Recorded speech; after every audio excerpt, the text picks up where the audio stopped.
La première fois que l'homme partit en voyage d'affaires, il cacha secrètement un dispositif d'écoute dans un pot de fleurs. Juste après, il dit à sa femme qu'il devait s'absenter quelques jours pour des affaires de la société. La raison pour laquelle l'homme faisait cela était qu'il pensait que sa femme verrait un autre homme pendant son absence. À peine était-il monté dans la voiture que des voix lui parvinrent par le dispositif d'écoute. Il apprit que sa femme se préparait à avoir une liaison. À cet instant, l'homme fut pris d'une colère immédiate. Il ordonna aussitôt au chauffeur de faire demi-tour et de rentrer à la maison. Voyant à quel point l'homme était anxieux, le chauffeur fit également demi-tour. À ce moment-là, l'homme n'eut même pas le temps de se faire rembourser son cher billet d'avion. Pendant ce temps, l'amant sentit que quelque chose n'allait pas chez l'homme aujourd'hui. Il conseilla à la femme de ne pas rester à la maison. Allons trouver un hôtel pour nous débrouiller. Arrivé au garage, la femme ne manqua pas de taquiner son amant pour être aussi peureux. Mais alors que leur voiture sortait du garage, ils croisèrent l'homme qui revenait en toute hâte. Après que l'homme eut aperçu la voiture de sa femme, il ordonna immédiatement au chauffeur de suivre leur voiture. Ils les poursuivirent ainsi jusqu'à l'entrée de l'hôtel. Bientôt, il vit les deux entrer dans l'hôtel en bavardant et en riant. L'homme les suivit également en secret. Quand il arriva à l'ascenseur, le couple avait déjà pris l'ascenseur pour monter. Pendant que l'homme montait dans l'ascenseur, les deux avaient depuis longtemps disparu sans laisser de traces. À court d'options,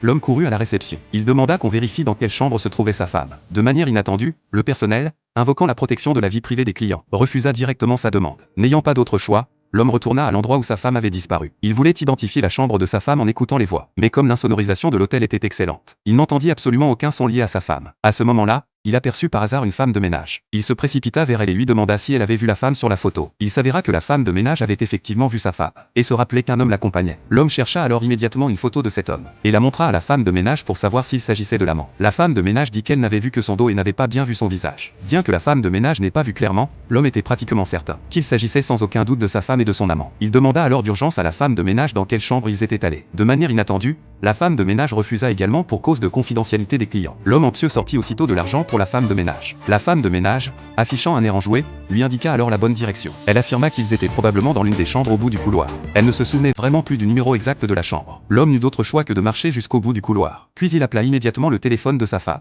De façon inattendue, il entendit réellement la sonnerie de sa femme. Elle se trouvait derrière une porte et commença à frapper. Il entendit la voix de sa femme venant de l'intérieur. L'homme mentit immédiatement, prétendant être un employé de l'hôtel. La femme, soupçonnant que la personne dehors était son mari, n'osa pas ouvrir la porte. À cet instant, l'homme fit irruption.